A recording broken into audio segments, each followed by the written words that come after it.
তাহলে আমরা এতক্ষণ কি দেখলাম? এতক্ষণ আমরা দেখলাম যে সিপিসি কোন বিষয় নিয়ে কথা বলে, সিপিসির বিষয়বস্তুটা আসলে কি। সেখানে আমরা দেখতে পাই all source of civil nature, all source of civil nature, অর্থাৎ সমস্ত মোকদ্দমা যেগুলো দেওয়ানি প্রকৃতির সেগুলো নিয়ে কথা বলা হচ্ছে সিপিসি। তারপর আমরা ধারা 9-এর এক্সপ্লেনেশনে, ধারা 9-এর ব্যাখ্যায় আমরা দেখছিলাম যে এই সিভিল সুট বলতে আমরা কোন ধরনের মোকদ্দমা বুঝি বা কোন বিষয় নিয়ে মোকদ্দমা হলে সেটাকে আমরা সিভিল নেচার অফ সুট বলি। সেটাকে আমরা দেখছিলাম which is connected with right to property, which is connected with right to office, অর্থাৎ কোন অফিস বা সম্পত্তি সংক্রান্ত বিষয়াদি হচ্ছে দেওয়ানি প্রকৃতির। এখানে আমরা একটা কাজ করব, এই অফিস বলতে কি বুঝি, প্রপার্টি বলতে কি বুঝি, এটা আমরা জ্ঞান অর্জনের জন্য পড়বো, বাট পাস করার জন্য আমাদের দরকার নাই। ওকে, এরপর আমরা দেখছিলাম যে একটা দেওয়ানি মামলা শুরু হয় কিভাবে। একটা দেওয়ানি মামলা শুরু হয় by the presentation of a plaint, by the presentation of a plaint, একটা আর্জি দাখিলের মাধ্যমে। এটা পড়ছিলাম আমরা ধারা 26-এ, এটা আমরা পড়ছিলাম ধারা 26-এ। এরপরে আমরা দেখছিলাম যে এই প্লেনটা তাহলে আমরা দাখিল করব কোথায়। এই প্লেনটা আমরা দাখিল করব in the court of the lowest grade, সর্বনিম্ন স্তরের আদালতে। এটা আমরা দেখছিলাম ধারা 15-তে। তাহলে আমরা আরজি বলতেছি, আরজিটা আসলো কোথা থেকে? আমরা তারপরে থামছিলাম অর্ডার 6, আদেশ 6-তে। আদেশ 6-এর বিষয়বস্তু হচ্ছে প্লিডিংস, এবং আদেশ 6 হচ্ছে কিসের জন্য ইম্পর্টেন্ট? প্রিলি রিটেন ভাইবা। কতটুকু ইম্পর্টেন্ট? সমানভাবে 100% ইম্পর্টেন্ট। তাহলে আদেশ 6-এর বিষয়বস্তু হচ্ছে প্লিডিংস। এখানে একটু মনোযোগ দিতে হবে ভাই। প্লিডিংস বলতে আমরা কে বুঝি বা কোনটাকে আমরা প্লিডিংস বলতেছি? প্লিডিংস বলতে আমরা কি বুঝি বা কোনটাকে আমরা প্লিডিংস বলতেছি? আদেশ 6-এর রুল 1, আদেশ 6-এর বিধি 1, আদেশ 6-এর বিধি 1-এ স্পষ্ট করে বলে দিছে pleading shall mean plaint or written statement. Pleadings বলতে বোঝায় আরজি বা লিখিত জবাব। প্লিডিং বলতে বোঝায় আরজি বা লিখিত জবাব। অপশনে আসতে পারে এরকম যে আপনি প্লিডিংস বলতে কি বুঝেন। অপশনে দিতে পারে আরজি এবং লিখিত জবাব, এবং হবে না আরজি বা লিখিত জবাব। তাহলে প্লিডিংস বলতে কোনটাকে বোঝায়, আরজি বা লিখিত জবাব? এটা কোথায় বলছে? আদেশ 6-এর বিধি 1-এ বলছে। আদেশ 6-এর বিধি 1-এ এটা বলছে। আদেশ 6-এর বিধি 1। এখন প্রশ্ন আসে না ভাই, আমরা তাহলে প্লেন্ট অথবা রিটেন স্টেটমেন্টকে প্লিডিংস বলতেছে, প্রশ্ন আসে না যে আমরা তো প্লেন্টের মাধ্যমে একটা মামলা দায়ের করি, রাইট? একটা দেওয়ানি মামলা শুরু করি এবং প্লেন্টের এগেইনস্ট আরজির বিপরীতে কি দেওয়া হয়? আরজির বিপরীতে আদালতে লিখিত জবাব দাখিল করা হয়। প্লেন্টের এগেইনস্টে কি সাবমিট করা হয়? প্লেন্টের এগেইনস্টে সাবমিট করা হচ্ছে রিটেন স্টেটমেন্ট, লিখিত জবাব।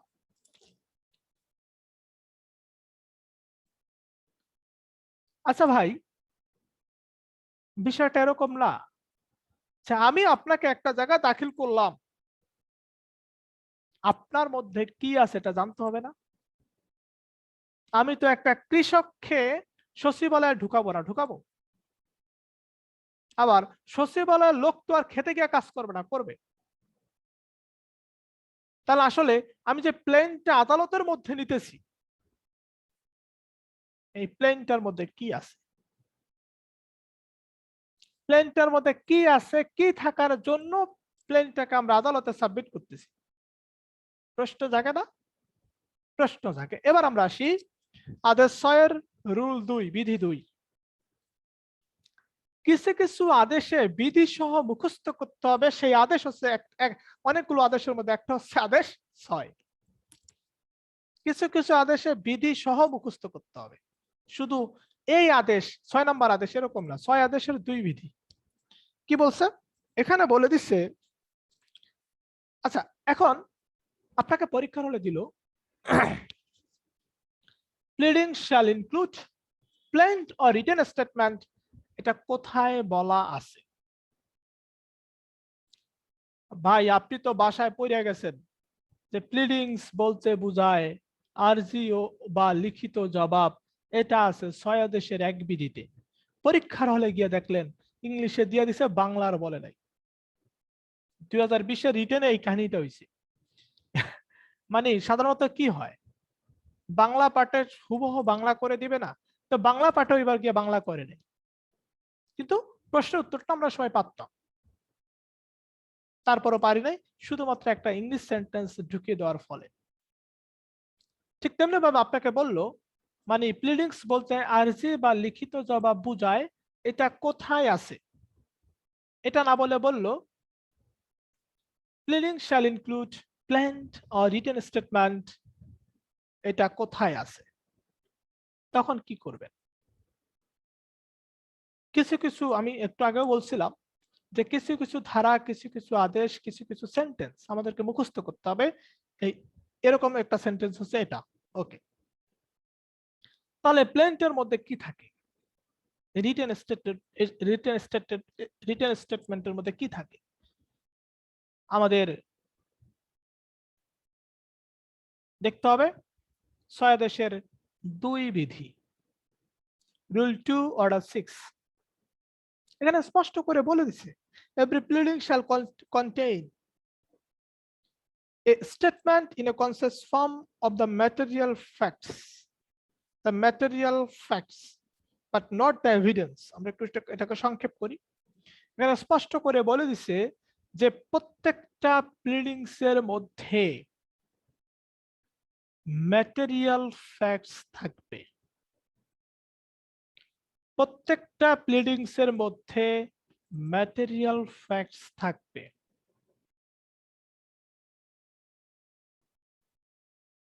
আচ্ছা, এখন আমরা যদি বলি আরজির মধ্যে কি থাকে, আমরা কি এটা বলতে পারি কিনা প্রত্যেকটা আরজির মধ্যে ম্যাটেরিয়াল ফ্যাক্টস থাকে? আমরা কি এটা বলতে পারি কিনা প্রত্যেকটা রিটেন স্টেটমেন্টের মধ্যে ম্যাটেরিয়াল ফ্যাক্টস থাকে? অবশ্যই বলতে পারি, কেন পারবো না? কারণ প্লেন যেটা সেটা প্লিডিংস, রিটেন স্টেটমেন্ট যেটা সেটা প্লিডিংস, রাইট? তার মানে দেখেন আমরা প্লেন্ট শব্দটার জায়গায় প্লিডিংস ইউজ করতে পারি, প্লিডিংস এর জায়গায় প্লেন্ট ইউজ করতে পারি, প্লিডিংস এর জায়গায় রিটেন স্টেটমেন্ট ইউজ করতে পারি, রিটেন স্টেটমেন্টের জায়গায় প্লিডিংস ইউজ করতে পারি। কারণ ফাউন্ডেশন হচ্ছে 6 আদেশের 1 বিধি। 6 আদেশের 1 বিধিতে বলে দিছে না যে প্লিডিংস মানে হচ্ছে plant or written statement. So আমরা বলতে পারি, কি বলতে পারি? আমরা বলতে পারি প্রত্যেকটি আরজিতে ম্যাটেরিয়াল ফ্যাক্টস থাকে। ম্যাটেরিয়াল ফ্যাক্টস থাকে, ম্যাটেরিয়াল ফ্যাক্টস এর বাংলা কি জানি না, তাহলে প্রত্যেকটা আরজিতে ম্যাটেরিয়াল ফ্যাক্টস থাকে। এটা কোথায় বলছে? এটা বলছে 6 আদেশের 2 বিধিতে। প্রত্যেকটা লিখিত জবাবে ম্যাটেরিয়াল ফ্যাক্টস থাকে, এটা কোথায় বলছে? 6 আদেশের 2 বিধিতে। প্রত্যেকটা প্লিডিংসে ম্যাটেরিয়াল ফ্যাক্টস থাকে, এটা কোথায় বলছে? 6 আদেশের 2 বিধিতে। এবার আসি কি থাকে। দেখেন কি থাকে আমরা এটা জানলাম, কি থাকে না সেটা জানতে হবে না? কি থাকে না সেটাও বলে দিছে 6 আদেশের 2 বিধিতে। বলে দিছে যে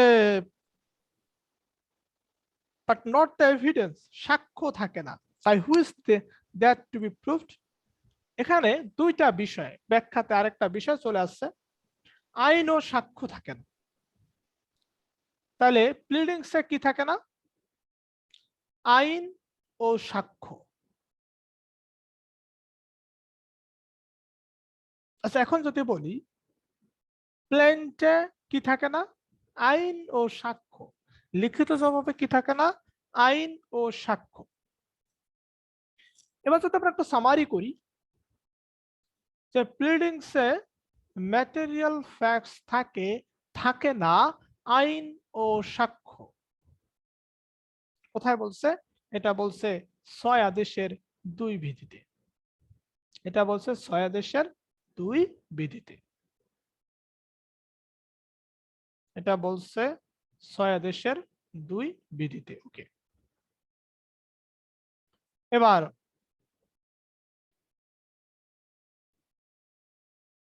এই যে আমরা বলতেছি একটা প্লিডিংসে ম্যাটেরিয়াল ফ্যাক্টস থাকে, এবং প্লিডিংস বলতে আর্জি বা লিখিত জবাবকে বোঝায়।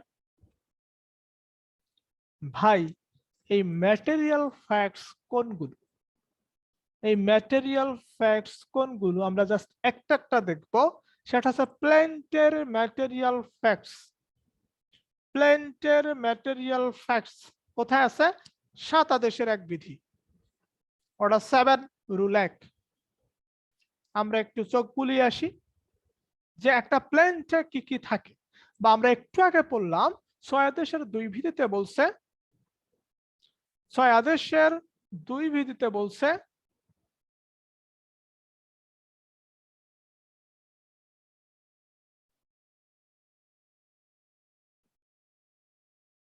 6 আদেশের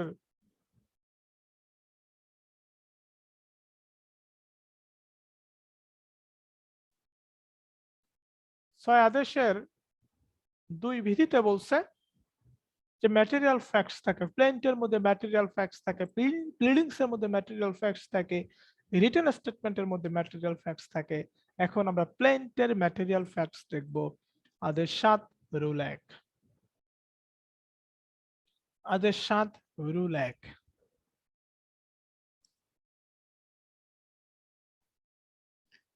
এখানে বলছে একটা প্লেন্টের মধ্যে কি কি থাকে। একটা প্লেন্টের মধ্যে কি কি থাকে দেখেন, তার নেম অফ দ্য কোর্ট মানে আদালতের নাম থাকে, আদালতের এখতিয়ার আছে কিনা সেটা থাকে, আদালতের মানে প্লেন্টিফ বাদী কি ক্লেম করলো সেটা থাকে, তারপরে মামলার কারণটা কি সেটা থাকে, এই বিষয়গুলা থাকে। আমরা একটা শব্দ লিখব প্লেন্টিফ। আমরা অবশ্য জানি প্লেন্টিফ। প্লেন্টিফ হচ্ছে বাদী, একটু সবাই লিখি।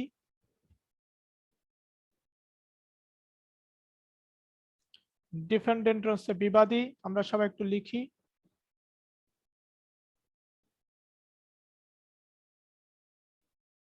আমরা এই ওয়ার্ডগুলো একটু লিখি। কজ অফ অ্যাকশন হচ্ছে মামলার কারণ, একটু লিখি। কজ অফ অ্যাকশন হচ্ছে মামলার কারণ। কজ অফ অ্যাকশন হচ্ছে মামলার কারণ, একটু লিখি। তারপর হচ্ছে জুরিসডিকশন হচ্ছে এখতিয়ার। জুরিসডিকশন হচ্ছে এখতিয়ার। একটা হচ্ছে ক্লেম। ক্লেম হচ্ছে দাবি। ক্লেম হচ্ছে দাবি, সুট হচ্ছে মামলা। ওকে, আমরা এগুলো একটু খাতায় অর্থ সহ লিখে রাখি, কারণ এগুলো কাজে লাগবে। এবার দেখেন প্লেন্টের ম্যাটেরিয়াল ফ্যাক্টস কোনগুলো, সেটা বলছে 7 আদেশের এক বিধিতে। 7 আদেশের এক বিধিতে স্পষ্ট করে বলে দিছে প্লেন্টের মধ্যে কি কি থাকবে। প্লেন্টের মধ্যে যা যা থাকবে 7 আদেশের এক বিধিতে যা যা বলে দেওয়া আছে সেগুলো প্লেন্টের জন্য কি ম্যাটেরিয়াল ফ্যাক্টস। প্লেন্টের জন্য কি সেগুলো হচ্ছে ম্যাটেরিয়াল, সেগুলো হচ্ছে ম্যাটেরিয়াল ফ্যাক্টস।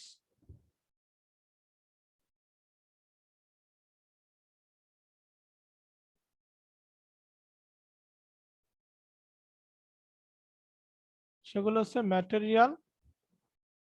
Material facts. আমরা যে ম্যাটেরিয়াল বলতেছি,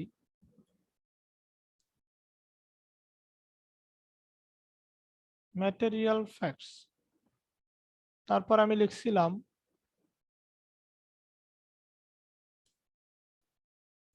কজ অফ অ্যাকশন, তারপরে লিখছিলাম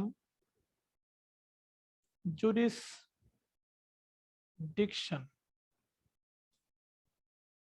এখতিয়ার। ওকে, তাহলে 7 আদেশের এক বিধিতে ম্যাটেরিয়াল ফ্যাক্টস গুলো বলা আছে, এগুলো আমরা পড়লেই পারবো।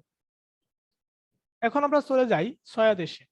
তাহলে আমরা ম্যাটেরিয়াল ফ্যাক্টস গুলো দেখে আসলাম, এবং এখানে গিয়ে দেখবেন কোথাও আইন নাই, কোথাও আইনের কথা বলা নাই, কোথাও এভিডেন্সের কোনো কিছু বলা নাই, কোথাও সাক্ষ্যর বিষয়ে কোনো কিছু বলা নাই।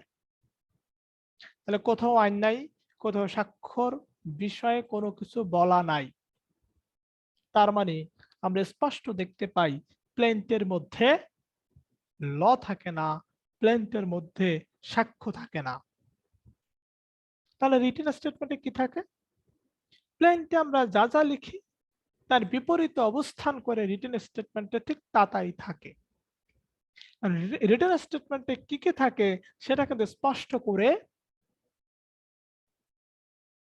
রিটেন স্টেটমেন্টের জন্য যেই অর্ডার আছে, অর্ডার 8, আদেশ 8, সেখানে কিন্তু বলা নাই।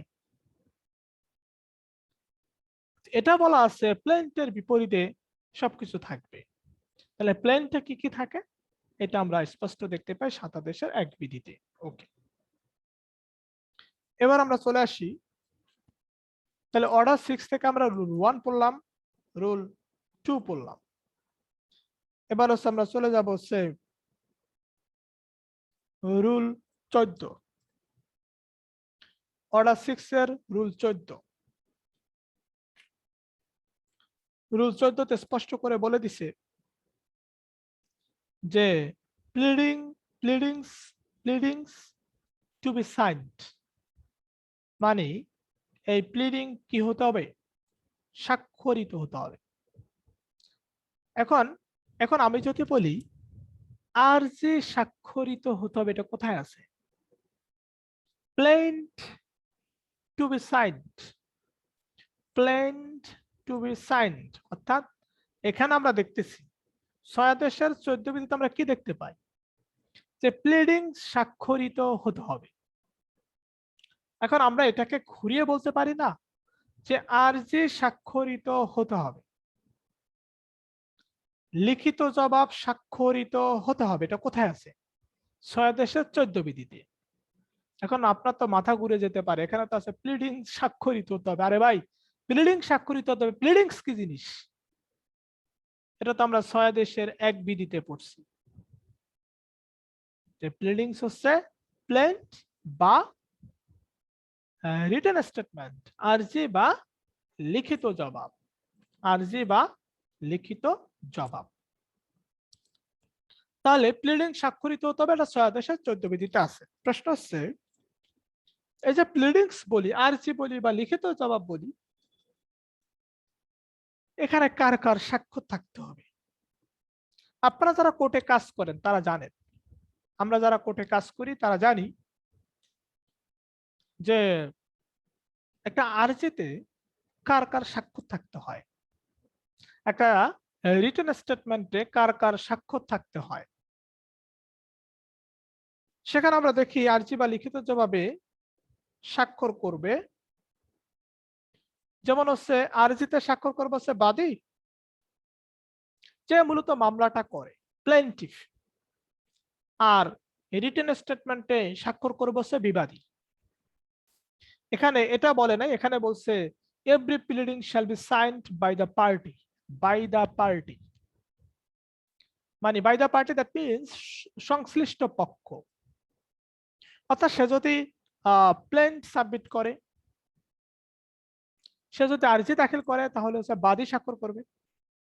কোন ব্যক্তি যদি আর্জির এগেইনস্টে লিখিত জবাব দাখিল করে তাহলে সেই লিখিত জবাবে স্বাক্ষর করবে কে? বিবাদী। সে লিখিত জবাবে স্বাক্ষর করবে হচ্ছে বিবাদী। এবং আর কারা কারা স্বাক্ষর করবে এখানে বলেছে and his pleader, and his pleader if any, যদি কোনো আইনজীবী থাকে, যদি কোনো উকিল থাকে তাহলে তিনি স্বাক্ষর করবেন। অর্থাৎ আচ্ছা, আমাদের একটা মামলা চালানোর জন্য কি উকিল কি বাধ্যতামূলক? না, উকিল লাগে না তো, নিজের মামলা নিজে চালানো যায়, নিজের মামলা নিজে চালানো যায়। এটার উদাহরণ হচ্ছে এখানে একটা, যে সংশ্লিষ্ট পক্ষ প্লিডিংসে স্বাক্ষর করবে এবং তার প্লিডার এবং তার উকিল, তার আইনজীবী, তার অ্যাডভোকেট যদি থাকে। যদি তারাই তো বুঝাইছে ভাই, যদি তারাই তো বুঝাইছে, যে না থাকলেও সমস্যা নাই। যাই হোক, তাহলে প্রত্যেকটা প্লিডিংস কে স্বাক্ষর করবে? সংশ্লিষ্ট পক্ষ, অর্থাৎ প্লেন্টে স্বাক্ষর করবে হচ্ছে প্লেন্টিফ, রিটেন স্টেটমেন্টে স্বাক্ষর করবে হচ্ছে ডিফেন্ডেন্ট, রিটেন স্টেটমেন্টে স্বাক্ষর করবে হচ্ছে ডিফেন্ডেন্ট। ওকে, এটা হচ্ছে আদেশ 6 রুল 14, আদেশ 6 রুল 14। পরে আমরা দেখবো rule 15, verification of pleadings. Verification of pleadings, verification মানে কি? যেটাকে ভেরিফাই করে দিবে। ভেরিফাইড কার দ্বারা হবে? ভেরিফাইড বলতে বোঝা ওই যে বাংলা বলে সত্তা, কি বলে এটাকে, ওই সত্যাখ্যান না কি বলে, যাই হোক, এটাকে ভেরিফাই করবে। এটাকে, এটা এই প্লিডিংস আমরা যেটাকে বলতেছি, আরজি বা লিখিত জবাব বলতেছি, এটা কার দ্বারা ভেরিফাইড হবে, কার দ্বারা সত্যাখ্যান হবে, মানে এটা যে সঠিক, এটা যে সঠিক এই এই বলে স্বীকৃতি দিয়ে স্বাক্ষর করবে কে? এখানে স্পষ্ট করে বলে দিছে, every pleading shall be verified at the foot by the party, অর্থাৎ সংশ্লিষ্ট পক্ষ at the foot, একবারে প্লিডিংস এর নিচে, আরজির নিচে বা লিখিত জবাবের নিচে ভেরিফাইড করবে, or by one of the parties pleading or by some other person proved to the satisfaction of the court to be acquainted with the facts of the case। এখানে স্পষ্ট করে বলে দিছে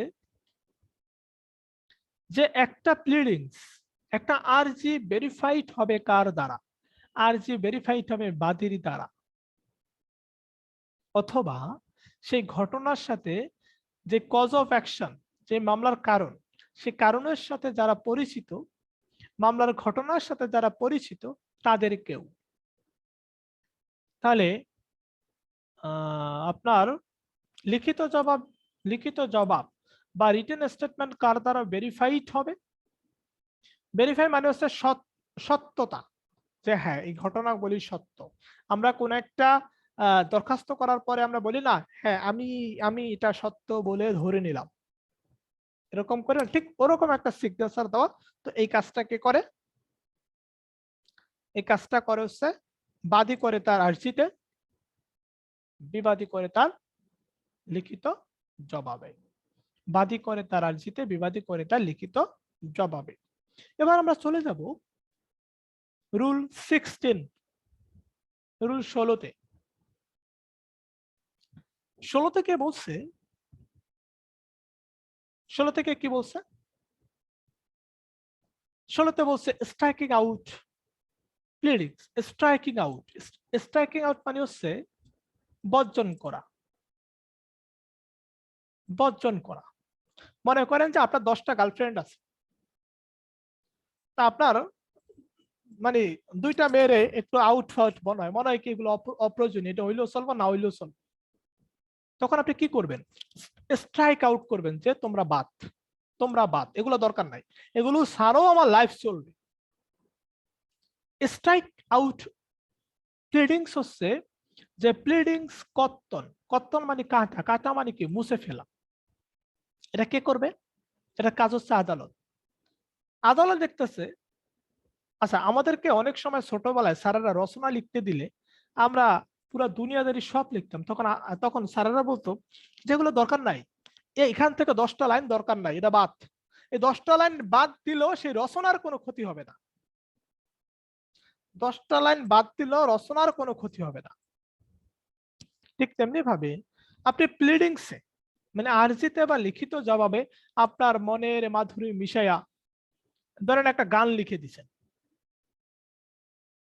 মানে আপনার আসল কথা তো কইছেনই, সাথে একটা গানও লিখে দিছে, তো আদালত বলবে এটা আননেসেসারি।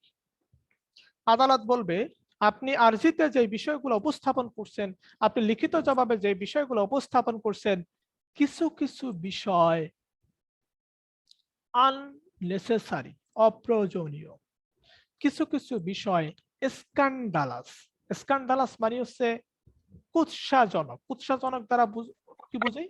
যে অন্যকে নিন্দা করানো বোঝায়।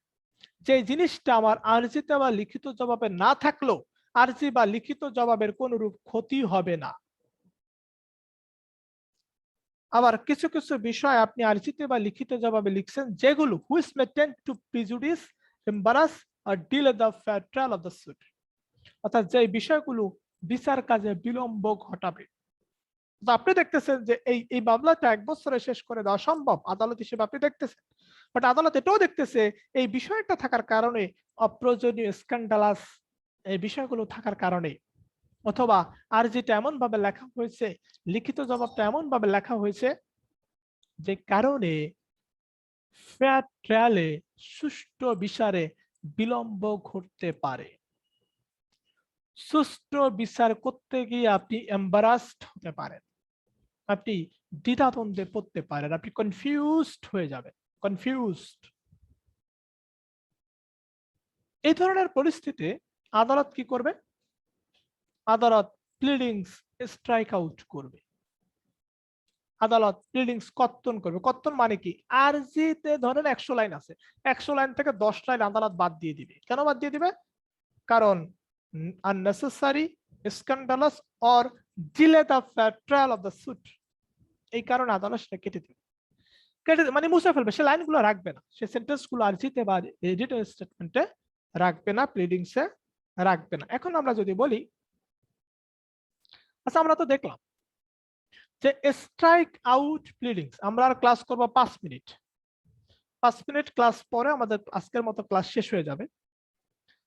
ওকে, আমি যে জিনিসগুলো আলোচনা করলাম সেই জিনিসগুলো বাসাতে পড়বেন, যদি কোনো বুঝতে প্রবলেম হয় কোশ্চেন রেডি করে রাখবেন, তারপর আমরা আলোচনা করব। ওকে, তাহলে এখানে দেখেন স্ট্রাইক আউট, আপনি একটু পরে কথা বলি, স্ট্রাইক আউট প্লিডিংস, আমরা এটাকে স্ট্রাইক আউট প্লিডিংস বলবো না, আমরা এটাকে বলবো স্ট্রাইক আউট প্লেন্ট। এখন প্রশ্ন, প্লিডিংস কর্তন কত দেশের কত বিধিতে আছে? 6 দেশের 16 বিধিতে আছে। দ্বিতীয় প্রশ্ন, আরজি কর্তন কোথায় আছে? লিখিত জবাব কর্তন কোথায় আছে? স্ট্রাইকিং আউট প্লিডিংস কোথায় আছে? স্ট্রাইকিং আউট প্লেন্ট কোথায় আছে? স্ট্রাইকিং আউট রিটেন স্টেটমেন্ট কোথায় আছে? প্লিডিংস কর্তনকে কি আমরা আরজি কর্তন বলতে পারি না? প্লিডিংস কর্তনকে কি আমরা লিখিত জবাব কর্তন বলতে পারি না? অবশ্যই পারি, কারণ আমাদের ফাউন্ডেশন হচ্ছে 6 দেশের এক বিধি, যেখানে বলে দিছে প্লিডিংস বলতে আরজি বা লিখিত জবাবকে বোঝায়, যেখানে বলে দিছে প্লিডিংস বলতে আরজি বা লিখিত জবাবকে বোঝায়। সো প্লিডিংস কর্তন মানে হচ্ছে আর্জি কর্তন, প্লিডিংস কর্তন মানে হচ্ছে লিখিত জবাব কর্তন। প্লিডিংস যেই কারণে কর্তন হয় সেই কারণেই হচ্ছে আর্জি কর্তন হয়, কারণ প্লিডিংস যা, আর্জি তা, প্লিডিং যা, লিখিত জবাব তা স্পষ্ট করে বলা আছে 6 আদেশের এক বিধিতে। ওপেন কোশ্চেন, আমরা আজকে আর সামনে আচ্ছা রুল 17, আচ্ছা রুল 17 মানে আমরা শেষ করতে পারবো না, আমরা একটু কথা বলি। আপনাদের কাছে আমার প্রশ্ন, আমি কি আরেকটু দ্রুত যাব বা পড়ার মধ্যে ইংলিশের চর্চা করব নাকি না পরীক্ষা? দাদা ঠিক আছে দাদা, আচ্ছা কোশ্চেনটা একটু শেষ করি মনসুর ভাই। স্কুলে ইংলিশ চর্চাটা ভালো হয় দাদা। আপনার মানে আরেকটু স্পিডে যাব, পড়ার মধ্যে কি আমি ইংলিশ ল্যাঙ্গুয়েজ বেশি ইউজ করব নাকি পরীক্ষায় যতটুকু ইংলিশ ল্যাঙ্গুয়েজ দরকার ততটুকু ইউজ করব?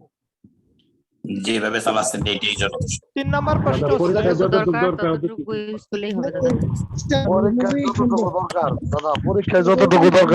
ইউজ করলে বেটার হয় আমার মনে হয়। সুন্দর প্রস্তাব, একদম সহমত। আচ্ছা তাহলে যেভাবে যাচ্ছেন ওইভাবে গেলে বেটার হয়, যেভাবে যাচ্ছেন ওইভাবে গেলে হবে। আচ্ছা এই দাদা ঠিক আছে। না আজকের ক্লাসটা অনেক সুন্দর ছিল দাদা, এইভাবেই আগাম। সুন্দর সামনে হবে, আমি জুডিশিয়ারি রিটেনটা দেই সুন্দর কারে বলে, মানে এখন তো ধরেন এখন চাইলেও আমি 1 ঘন্টা 20 মিনিটের বেশি ক্লাস নিতে পারি না। আমার জুডিশিয়ারি রিটেনটা হয়ে গেলে দেখবেন যে আমি আপনাদের নিয়ে বসে রয়েছি, তো তখন আরো সুন্দর হবে।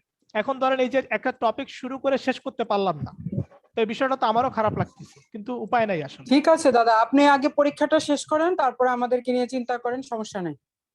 ওকে দাদা, আমরা একবার শেষ। বই কি আপনার লেখা কোনো বই আছে দাদা? না না, বাজার থেকে যে কোনো 2টা গাইড কিনেন, যে কোনো 2টা গাইড, সব লেখক ভালো, কারণ আমি তো বই লিখি, আমি জানি এরা কত রাত অর্গুমা থাকে নির্গুম থাকে। দাদা চাইলে একটু তাড়াতাড়ি যেতে পারেন, কারণ হচ্ছে আমরা যদি নোট করতে চাই আমরা আপনার পরবর্তী রেকর্ডিং থেকেই নোট করবো। আপনি চাইলে তাড়াতাড়ি যেতে পারেন। হ্যাঁ ঠিক আছে, আমাদের ক্লাস আজকের মতো শেষ হয়ে গেল। আপনারা হচ্ছেন বাসায়, জাস্ট আপনি অনেক বেশি পারেন। আমার আমি একটা জিনিস স্ক্রিপ্ট করে গেছি। হ্যাঁ দাদা একটা জিনিস আমি লিখতে পারিনি, সেটা হচ্ছে ওই যে সুইট, তারপরে ম্যাটেরিয়ালিস্ট ফ্যাক্ট, কজ অফ অ্যাকশন, জুরিসডিকশনারি, আরো যে কয়েকটা ওয়ার্ড বলেছিলেন ওগুলো আমি লিখতে পারিনি। আমাকে যদি একটু কাইন্ডলি পরে মানে একটু মেসেজ দিয়ে দেন। ওটা রেকর্ডিং থেকেই তো পাবেন ওগুলা। দাদা কি বলতে না বলছে, তো রেকর্ডিং এর দাদাকে কয়েকটা দিন বিরক্ত না করি, দাদাকে কয়েকটা দিন একটু বিরক্ত না করি, দাদার পরীক্ষা। না ওইটা হচ্ছে রেকর্ডিং থেকে পেয়ে যাবে না।